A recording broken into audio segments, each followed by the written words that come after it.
శ్రీ సచ్చిదానంద సమర్థ సద్గురు సాయినాథ్ మహారాజ్ కి జై. శ్రీ సాయినాథాయ నమః. శ్రీ సాయి సచ్చరిత 14వ అధ్యాయం. శ్రీ గణేశాయ నమః. శ్రీ సరస్వత్యై నమః. శ్రీ గురుభ్యో నమః. శ్రీ కులదైవతాయ నమః. శ్రీ సీతారామచంద్రాభ్యాం నమః. శ్రీ సద్గురు సాయినాథాయ నమః. జై సాయినాథ. సత్పురుష శ్రేష్ఠ, జయ జయ దయాళు గుణగంభీర, జయ నిర్వికార పరాత్పర, జయ జయ అనంత నిరవధ్య.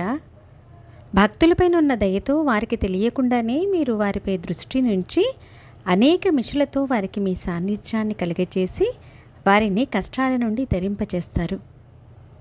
దీనులను ఉద్ధరించడానికి, భక్తుల చెడు వాసనలే దుష్టులైన రాక్షసులను హతమార్చడానికి ఇదొక లీలావతారం.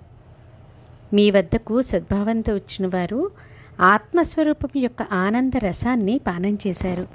వారి అంతరంగం ఆనందంతో నిండిపోయి ప్రేమ సుఖంలో ఊగిపోయారు. ఇటువంటి సకల సగుణ శోభితులైన సాయి సమర్థుని చరణాలపై హీనుణ్ణి దీనునైన నేను అత్యంత వినయంగా సాష్టాంగ ప్రణామం చేస్తున్నాను. ఇప్పుడు పూర్వకథానుసంధానం.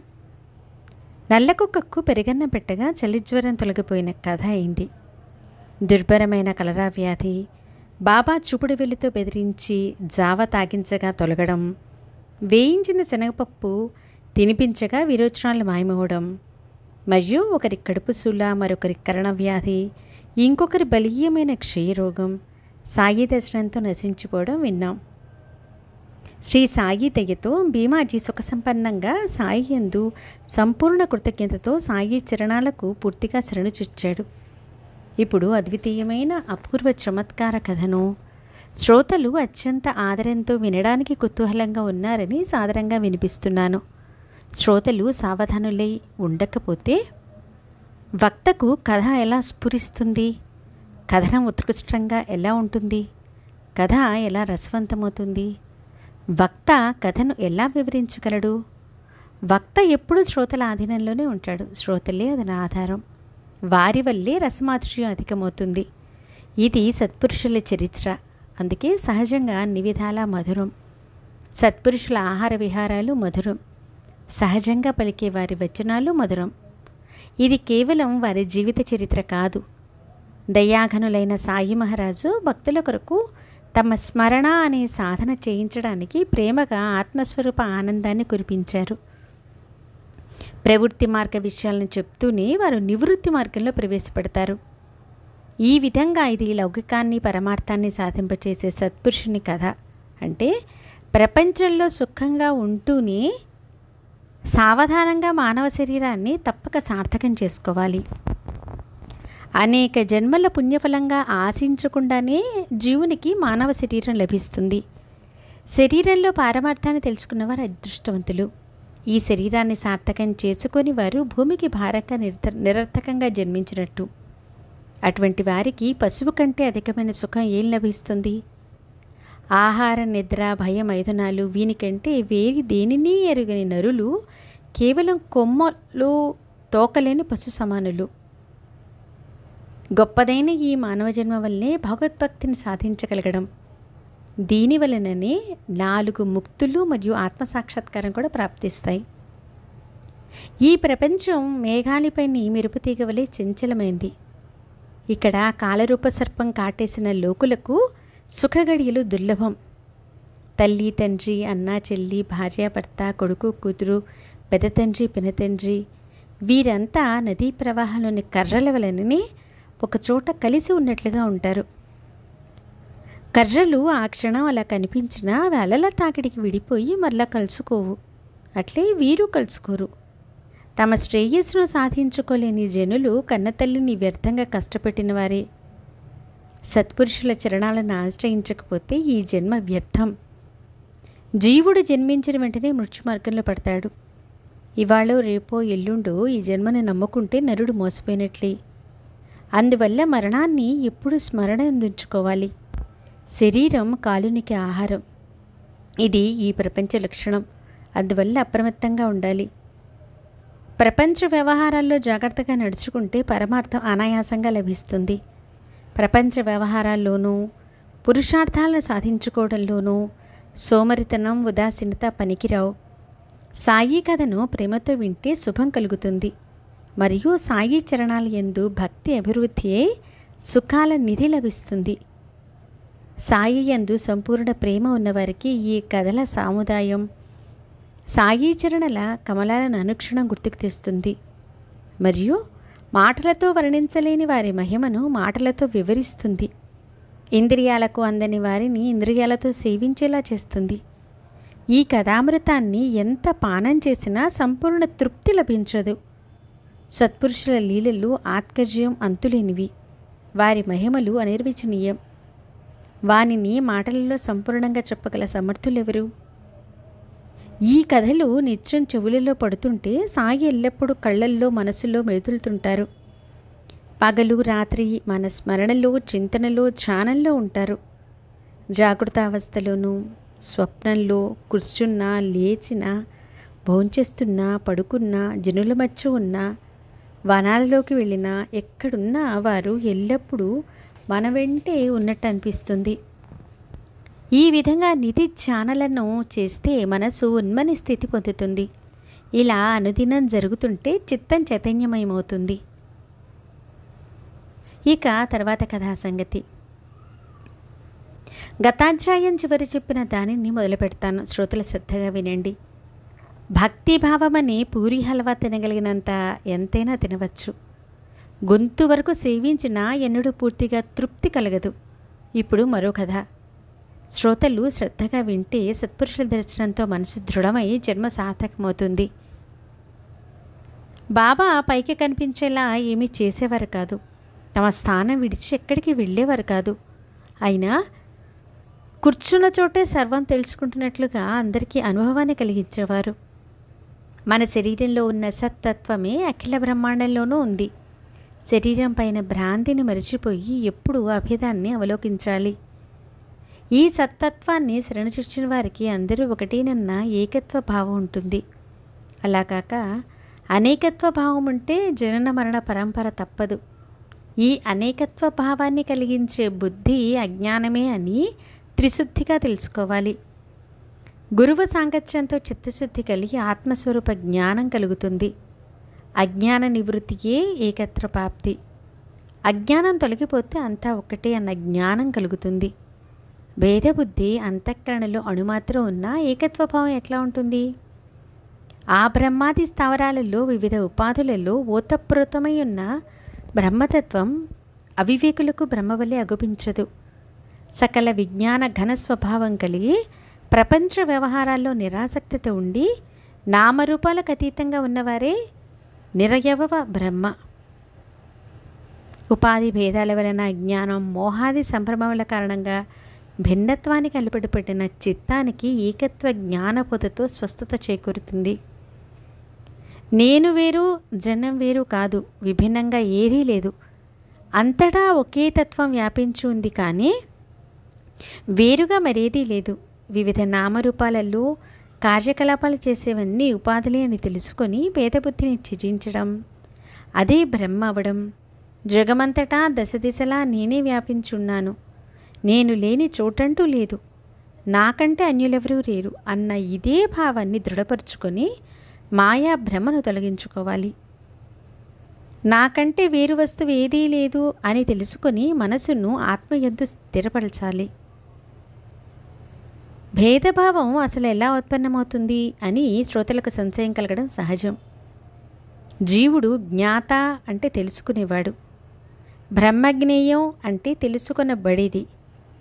ఏ ఉపాయంతో ఈ భేదభావం తొలగిపోతుంది? అణు మాత్రం భేదబుద్ధి ఉన్నా ఏకత్వభావం నశించిపోయి జనన మరణాలకు కారణమైన అనేకతత్వాన్ని కలిగిస్తుంది.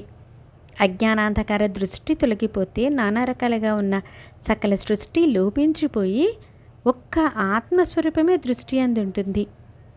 శుద్ధోదకంలో శుద్ధోదకం పోస్తే అంతా ఒకటిగా కలిసిపోయి రెండూ ఒకే విధంగా కనిపిస్తాయి. భేదభావమేమీ కలగదు. కర్రలు ఆకాశంలో వేరువేరుగా ఉన్నా అగ్నిలో కాలాక ఆకారాన్ని కోల్పోయి అగ్నిస్వరూపంలో కలిసిపోతాయి.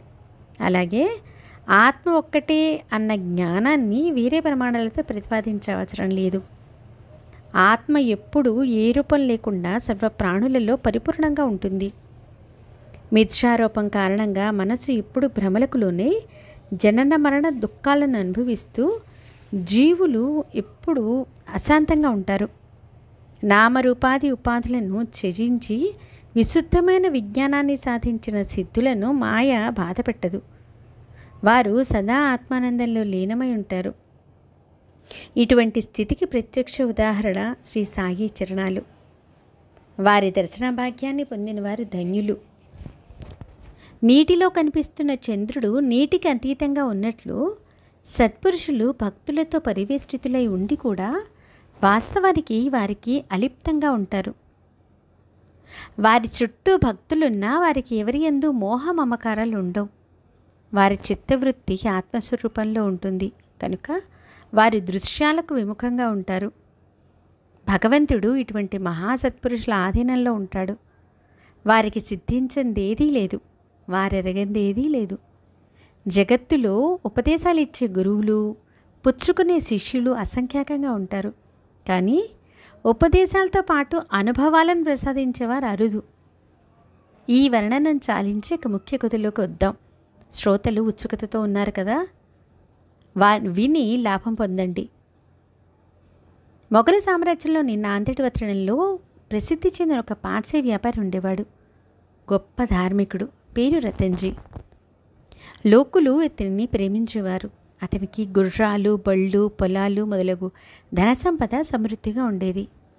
అతని ఇంటి ద్వారాలు ఎప్పుడూ తెరిచే ఉండేవి. ఎవరూ నిరాశతో మరలిపోయేవారు కాదు. ఇలా అతడు పైకి అహోరాత్రాలు ఆనంద సాగరంలో మునిగి ఉన్నట్లున్నా అతని మనసులో దుర్భరమైన చింత ఎల్లప్పుడూ ఆవరించి ఉండేది. ఎవరికైనా సంపూర్ణ సఖ్యం ఉండదు. ఇది ఈశ్వరుని లీలా విధానం. ఒకరికొక చింత, మరొకరికి మరొక చింత, ఏదో ఒకటి అంటిపెట్టుకుని ఉండనే ఉంటుంది. కొందరు నేను గొప్పవాణ్ణి, మహా ఐశ్వర్యవంతుడిని అనుకుంటూ వ్యతిరేకంగా నడుచుకుంటూ గర్విస్తారు. అని ఏ లోపం లేని వారికి దృష్టి దోషం తలుగుతుందేమోనని పరమేశ్వరుడు స్వయంగా తన చేతులతో దిష్టి చుక్క పెట్టారా అని అనిపిస్తుంది. ధన కనక సంపద కల రతన్జీ వచ్చిపోయే వారికి అన్నం పెట్టేవాడు. దీనుల దైన్యాన్ని తొలగించేవాడు. ఎప్పుడూ ప్రసన్నంగా ఉండేవాడు. ఈ విధంగా ప్రపంచ దృష్టిలో ఆ సేటు సుఖంగానే ఉన్నాడు. కానీ పుత్రహీనునికి ధనంతో పాటు సుఖాలేపాటివి? అతని ఒకరి తర్వాత ఒకరిగా 12 మంది ఆడపిల్లలు కలిగారు. కానీ అతనికి సుఖం ఎక్కడిది? అతని మనస్సుకు శాంతి ఎక్కడిది? ప్రేమే లేని వారి కీర్తన, తాళస్వరం లేని గానం, యజ్ఞోపవీతం లేని బ్రాహ్మణుడు శోభించగలరా? సకల కళా ప్రవీణులై ఉండి విచక్షణా జ్ఞానం లేనివారు ఆచార సంపన్నులై ఉండి భూతదయాహీనులైతే శోభిస్తారా? నొసట గోపీచందన తిలకం దిద్ది కంఠంలో తులసిమాలను అలంకరించుకొని సత్పురుషులను అవహేళన చేస్తే వారు శోభిస్తారా? అనుతాపం లేని తీర్థయాత్రలు, కంఠాభరణం లేని అలంకరణ, పుత్రుడు లేని గృహస్థుని గృహం శోభిస్తాయా? నారాయణుడు ఒక్కడనైనా సుపుత్రుని ప్రసాదించడా అని రతన్జీకి అనుదినం ఒక చింత. మనసు నిశ్చితగా ఉండేది కాదు. ఆ కారణంగా సేటు ఎప్పుడూ తనలో తాను దుఃఖిస్తుండేవాడు. అతనికి అన్నపానీయాలు రుచించేవి కావు. రాత్రింబవళ్ళు దుఃఖంతో చింతామగ్నుడై ఉండేవాడు. దేవా, నా ఈ కళంకాన్ని కడిగేసి నన్ను నిష్కళంకుని చెయ్యి. నా వంశానికి ఒక ఆధారమైన పుత్రుని ఇచ్చి నా గౌరవాన్ని కాపాడు ప్రభు అని ప్రార్థించేవాడు. అతనికి దాసగణి యందు గొప్ప నమ్మకం. అతనితో తన మనసులోని కోరికను, బాధను మొరపెట్టుకున్నాడు. షిరిడీకి వెళితే నీ మనోభిష్టం నెరవేరుతుంది. సాయిబాబా దర్శనం చేసుకుని వారి చరణాలకు నమస్కరించి నీ మనసులోని కోరికను వారికి మనవి చెయ్యి, వారు నిన్ను ఆశీర్వదిస్తారు. వెళ్ళిరా, నీకు శుభం కలుగుతుంది. బాబా యొక్క లీల ఆత్కర్యం. వారికి అనన్య శరణు చూచితే ధన్యుడివవుతావు అని దాసగణి చెప్పాడు. ఈ సలహా రతన్జీకి నచ్చింది. కొన్ని రోజులు గడిచాక మనసును నిశ్చయించుకొని షిరిడీ వెళ్ళాడు.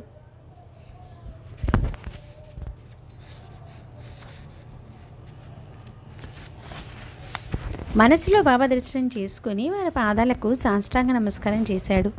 పుణ్యరాశి అయిన ఆ మహారాజును చూసి అతనికి ప్రేమ ఉప్పొంగింది. పూల పుట్టను విప్పి పూలమాలను తీసి ప్రేమతో బాబా కంఠంలో వేసి, వారి చరణాల వద్ద ఫలాలను సమర్పించాడు. రతన్జీ అత్యంత ఆదరంగా వినయంగా బాబా వద్ద కూర్చుని ప్రదక్షిణ చేశాడు. దానిని వినండి. ప్రజలు మహాకష్టాలలో చిక్కుకున్నప్పుడు మీరు వెంటనే రక్షిస్తారని మీ చరణాల వద్దకు వస్తారు అన్న విషయం విన్నాను. నేను ఎంతో ఆశతో మీ దర్శనం కొరకు ఇక్కడి వరకు వచ్చాను. మహారాజా, నన్ను నిరాశతో తిప్పి పంపకండి అని మీ పాదాల వద్ద విన్నవించుకుంటున్నాను అని అన్నాడు. బాబా అతనితో, వస్తాననుకుంటూ ఇవాళ వచ్చావు, నాకేం దక్షిణ ఇస్తావో ఇవ్వు, నీవు గుర్తార్థుడు అవుతావు అని అన్నారు. ఎవరైనా దర్శనానికి వచ్చి బాబా పాదాలకు వందనం చేస్తే వచ్చిన వారు హిందూ కానీ, ముసల్మాన్ కానీ లేదా పార్సీ కానీ బాబా వారిని దక్షిణ అయ్యేవారు. అదైనా కొంచెమా, 1, 2 లేదా 5 రూపాయలు, లేదా తమ ఇష్టానుసారం 100, 1000, 1,00,000, కోటి ఇచ్చిన తర్వాత ఇంకా తెమ్మనేవారు. అయిపోయినాయి అంటే అప్పు తీసుకుని రా అనేవారు. ఎక్కడ అప్పు కూడా దొరకనప్పుడు అడగడం మానేసేవారు. భక్తులతో, నువ్వేం చింతపడకు, నీకు బోలెడని రూపాయలు ఇస్తాను, నా వద్ద నిశ్చింతగా కూర్చో. దునియా మే కిసీకా కోయి హై और किसी का कोई है, आप अपना तो यह कोई नहीं है, अपना अल्लाह ही अल्लाह है. ప్రపంచంలో ఒకరికి మరొకరున్నారు, నాకైతే ఇక్కడెవరూ లేరు, నాకు అల్లాయే అల్లా. నన్ను ప్రాణ సమానంగా ప్రేమించేవారు నాకు కరువు. అట్టివారు నాకు ఒకటిస్తే నేను వారికి 100 ఇస్తాను. గొప్ప లక్షాధికారిని సైతం దక్షిణ అడగడానికి పేదవాని ఇంటికి వెళ్ళమని సాయి మహారాజ్ ఆజ్ఞను ఇచ్చేవారు. గొప్ప భాగ్యవంతుడైనా, బికారి అయినా, పేదవాడైనా, బలహీనుడైనా ఒకరు ఎక్కువ ఒకరు తక్కువ అని సాయి తెలిచేవారు కాదు. గొప్ప శ్రీమంతులైనా సరే వారి ఆజ్ఞను శిరస వహించి వారి కొరకు నిరభిమానంగా పేదవారింటికి వెళ్ళి యాచించేవారు. సారాంశం: బాబా దక్షిణ అనే మిషతో నిర్హభావంతో నమ్రతగా ప్రవర్తించమని భక్తులకు బోధించేవారు. సాధువులకు ధనమెందుకు అని ఎవరికైనా సంశయం కలగవచ్చు, కానీ బాగా ఆలోచిస్తే మనసులోని సందేహం తీరిపోతుంది. సాయిబాబా ఏ కోరికలు లేనివారు కదా, మరి వారికి దక్షిణ అంటే డబ్బుతో ఏం పని? భక్తులను డబ్బు అడుక్కునేవారు నిష్కాములు ఎలా అవుతారు? రాయిని, రత్నాన్ని, రాగి నాణ్యాన్ని, బంగారు నాణ్యాన్ని ఒకేలా చూసేవారు చెయ్యి చాచడం ఎందుకు? కడుపు నింటుకోవటానికి భిక్ష చేసేవారికి, వైరాగ్య దీక్ష బొనిన విరక్తుకునికి, నిరపేక్షునికి డబ్బుపై ఆపేక్ష ఎందుకు?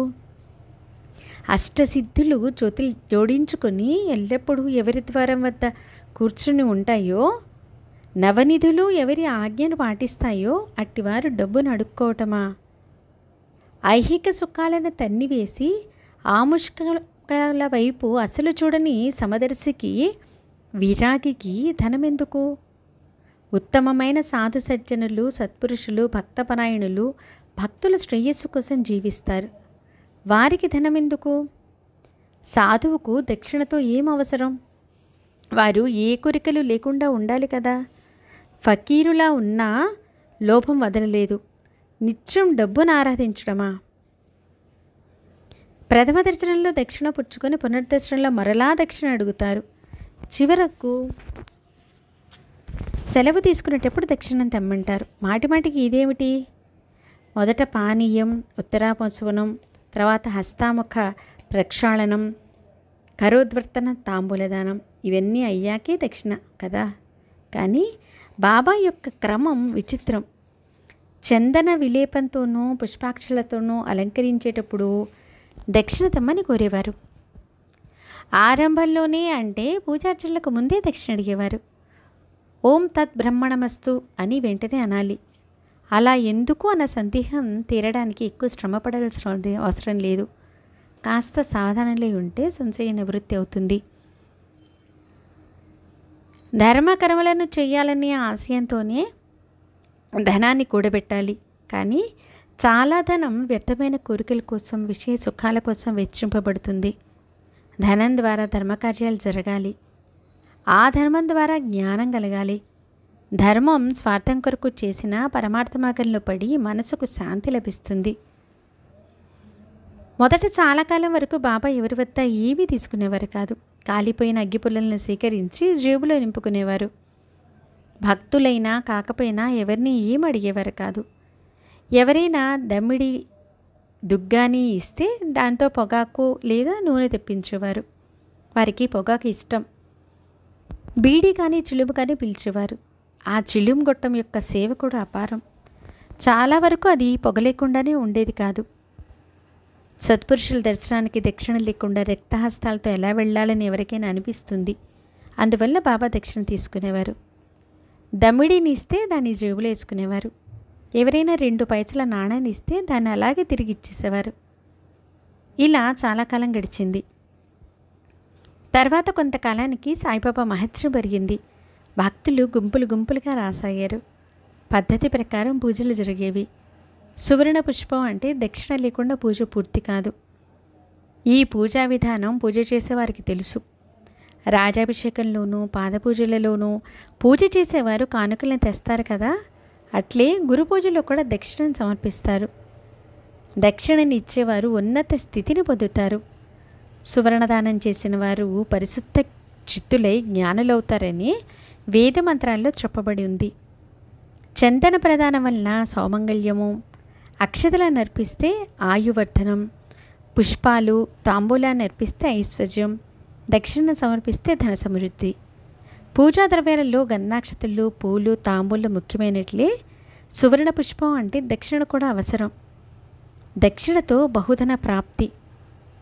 దేవతల పూజలలో దక్షిణ అవసరమైనట్లే వ్రతాలు, ఉద్యాపనలు, వాయ దానాలందు బంగారాన్ని అర్పించడం ఆచారం. ప్రపంచంలో ఇచ్చి పుచ్చుకునే సకల వ్యవహారాలన్నీ డబ్బు కారణంగానే. ప్రజలు తమ ప్రతిష్టకు భంగం వాటిల్లినప్పుడు దాన్ని తొలగించుకోవడానికి డబ్బు ఖర్చు చేస్తారు. హిరణ్య గర్భస్థ మొదలగు మంత్రాలను ఉచ్చరిస్తారు. దేవతల పూజలలో అవసరమైన దక్షిణ మరియు సత్పురుషుల పూజలలో ఎందుకు అవసరం ఉండదు? సత్పురుషుల దర్శనానికి వెళ్ళినప్పుడు తమ తమ జ్ఞానాన్ని బట్టి ఎవరికి తోచిన విధంగా వారు వస్తారు. అందరూ ఒకేలా అనుకోవడం సంభవం కాదు కదా. భక్తిగా భజన చెయ్యాలనే భావం ఒకరి మనసులో ఉంటే సత్పురుషులను పరీక్షించాలనే కోరిక మరొకరికి ఉంటుంది. మనసులోని విషయాలను చెప్పేవాడే సత్పురుషుని ఒకరంటారు. దీర్ఘాయువును ఒకరు వేడుకుంటే ఏనుగు, బంగారం, సంపదలను మరొకరు, పుత్ర పౌత్రులను, ఎన్నడూ తరగని శక్తిని ఇంకొకరు అడుగుతారు. బాబా యొక్క అగాధ లీల విచిత్రం. వారిని అవహేళన చేయాలని ఎవరైనా వెళితే వారి దుర్బుద్ధి నశించి భస్మమై బాబా చరణకమలాలపై పడిపోయేవారు. వారికి ఇంతటి భాగ్యం లేకపోతే అనుతాపంతో పశ్చాత్తాపపడి అహంకారం తొలగిపోగా ప్రత్యక్ష అనుభవాన్ని ఎలా పొందేవారు?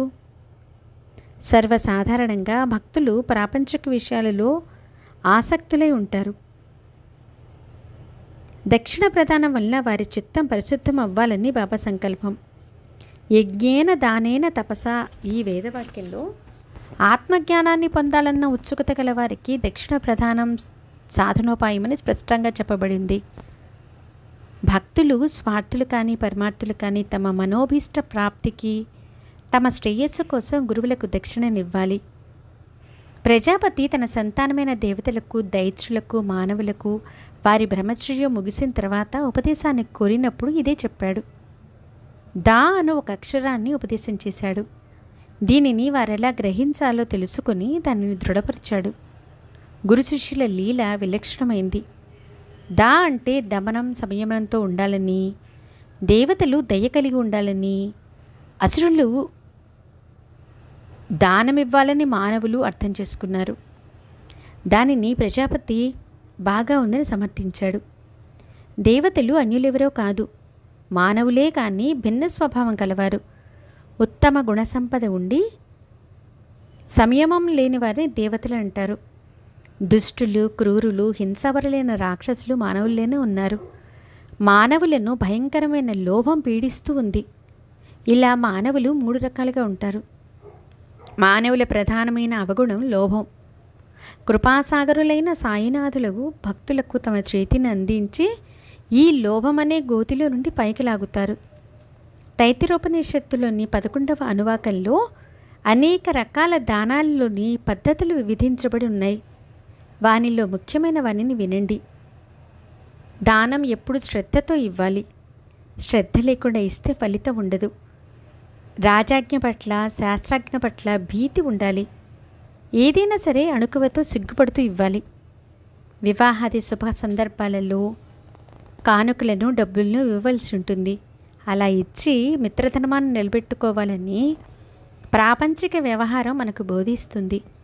భక్తుల శ్రేయస్సు కొరకు సాయిబాబా కూడా భక్తుల యుద్ధాకారాన్ని అడిగేవారు. దయ కలిగి ఉండండి, దానం చెయ్యండి, సంయమంతో ఉండండి, అత్యంత సుఖాన్ని పొందుతారు.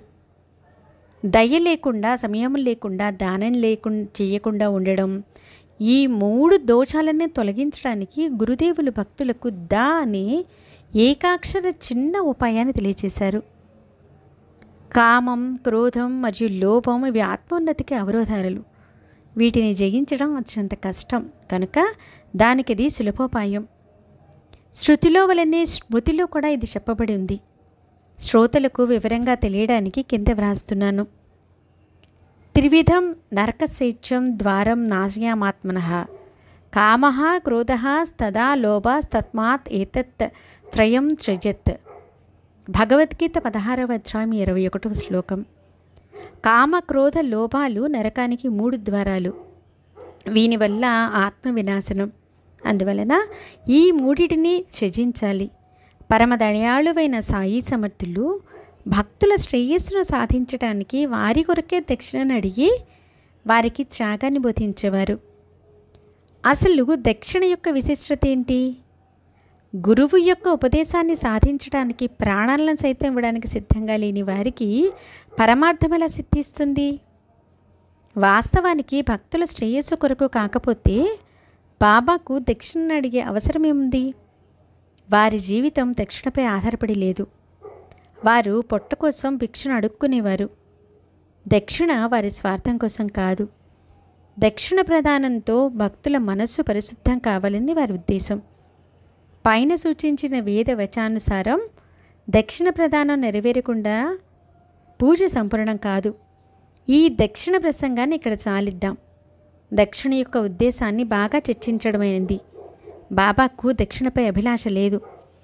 కేవలం భక్తుల మంచి కొరకే దక్షిణ గ్రహించడం. ఇక తర్వాత కథాభాగాన్ని మనవి చేస్తాను. రతన్జీ యొక్క దక్షిణ ఉదంతాన్ని, సాయి యొక్క విచిత్ర లీలను వినండి. ఈ అద్భుతమైన కథను శ్రోతలు ఆదరణతో విని అలౌకికమైన సాయి యొక్క సర్వవ్యాపకత్వాన్ని గ్రహించండి. సేటును దక్షిణ అడిగినప్పుడు సాయి అతని పూర్వ వృత్తాంతాన్ని తెలియచేసినప్పటికీ అది సేటుకు అర్థం కాక అతనికి ఆశ్చర్యాన్ని కలిగించింది. నీవు 3 రూపాయల 14 అణాలను నాకు ఇచ్చావు, అది నాకు తెలుసు. ఇప్పుడు నా కొరకు తెచ్చిన మిగతా దక్షిణని నివ్వు అని చెప్పారు. రతన్జీకి బాబా యొక్క ప్రథమ దర్శనం అదే. బాబా మాటలను విని ఆ సేటు ఆశ్చర్యచకితుడై గుర్తు తెచ్చుకోసాగాడు. తను మునుపు ఎప్పుడు షిరిడీకి రాలేదు, ఎవరితోనూ ఏమీ పంపలేదు. అలాంటప్పుడు సాయిబాబా చెప్పింది ఆశ్చర్యం కాదు. రతన్జీ మనసులో చాలా ఇబ్బంది పడ్డాడు. దక్షిణనిచ్చి బాబా పాదాలపై పడ్డాడు. అతనికి బాబా అన్న గూఢమైన మాట అర్థం కాలేదు. ఆ చిక్కు అట్లే ఉండిపోయింది. తను వచ్చిన కారణం బాబాకు మనవి చేసి వారి చరణాలకు మరలా సాష్టాంగ నమస్కారం చేసి చేతులు జోడించుకొని కూర్చున్నాడు. సేటు మనసులో చాలా తృప్తి చెందాడు. బాబా, నా పూర్వజన్మ భాగ్యం ఉదయించి మీ చరణాల దర్శనం లభించింది. నేను దౌర్భాగ్యుణ్ణి, అల్పజ్ఞుణ్ణి. నాకు పూజార్చనలు, యజ్ఞాలు తెలియవు. భాగ్యవశాత్తు త్రికాలజ్ఞులైన మీ దర్శనం లభించింది. మీకు నా చింత తెలుసు, దానిని తొలగించండి. దయామయ, నేను మీ అనన్య భక్తుణ్ణి. మీ పాదాలను ఆశ్రయించాను, నన్ను తరిమివేయకండి అని వేడుకున్నాడు. సాయినాథునికి దయ కలిగింది. వృధాగా చింతించకు, నీ దురదృష్టం ఇప్పటి నుండి తొలగిపోయింది అని విభూతి ప్రసాదాన్ని చేతిలో పెట్టి తమ కృపాహస్తాన్ని అతని శిరస్సుపై ఉంచి నీ మనోభీష్టాన్ని అల్లా తీరుస్తాడు అని సేటును ఆశీర్వదించాడు. రతన్జీ బాబా ఆజ్ఞను తీసుకుని నాందేడుకు మరలి వచ్చాడు. దాసగడుకు జరిగిందంతా సవిస్తరంగా చెప్పాడు. నా భాగ్యం కొద్దీ బాబా దర్శనమై నా మనసు ఆనందంతో నిండిపోయింది. వారు ప్రసాదాన్ని, ధైర్యాన్ని ఇచ్చారు. వారి ఆశీర్వాదాన్ని పొందాను. అన్నీ సవ్యంగానే జరిగాయి. కానీ ఒకటి నాకు అసలు అర్థం కావడం లేదు. సాయి మహారాజ్ ఏమన్నది నాకు బోధపడడం లేదు. 3 రూపాయల 14 అణాలు నీవు నాకు ఇచ్చావని తెలుసు. బాబా అలా ఎందుకన్నారు? నాకు స్పష్టంగా చెప్పండి. నేను మొదటిసారి షిరిడి వెళ్ళాను కదా, మరి నేను ఎప్పుడు వారికి ఈ రూపాయలు అణాలు ఇచ్చాను? దీనిలోని భావం తెలియడం లేదు. దీనిలోని గూఢార్థాన్ని నేను తెలుసుకోలేకుండా ఉన్నాను. దీనిలోని అర్థం మీకేదైనా బోధపడిందా అని అడిగాడు. ఈ చమత్కారంలోని సారాంశం ఏంటి? ఏం తోచకుండా ఉందే అని దాసగణం ఆలోచించసాగాడు. అతనికి మౌలవీ సాహెబ్ అని పిలువబడే ఒక ఔలియా గుర్తుకొచ్చాడు. ముసల్మాన్ జాతీయుడైన అతని కార్యకలాపాలు సాధువులను పోలి ఉంటాయి. ప్రారబ్ధానుసారం హమాలీ పనిచేస్తూ తన విధులను నిర్వహించేవాడు. ఇక్కడ అతని చరిత్రను సవిస్తరంగా రాయాలంటే ఈ గ్రంథంలోని విషయం మారిపోతుంది. అతని గురించి నాందేళ్లు అందరికీ తెలుసు. రతన్జీ షిరిడీకి వెళ్ళాలని నిశ్చయించుకున్నాక మౌలీ సాహెబ్తో అనుకోకుండా అతని ఇంటికి వచ్చాడు. ఆ ఉభయుల మధ్య అమితమైన ప్రేమ ఉండేది. అతనికి ఫలాలను, పుష్పహారాలను సమర్పించాడు. సేటుకు ప్రేరణ కలిగి అతని పూలమార, ఫలహారాలతో ఒక చిన్న విందును ఏర్పాటు చేశాడు. ఆ విందుకు చేసిన ఖర్చు దాసగణకు గుర్తుకొచ్చింది. ఆ విందుకు ఖర్చు చేసిన జాబితాను తెప్పించాడు. ప్రతి పైసాను లెక్కపెట్టి మొత్తం ఖర్చు చూడగా బాబా చెప్పిన దానికి సరిగ్గా సరిపోయింది.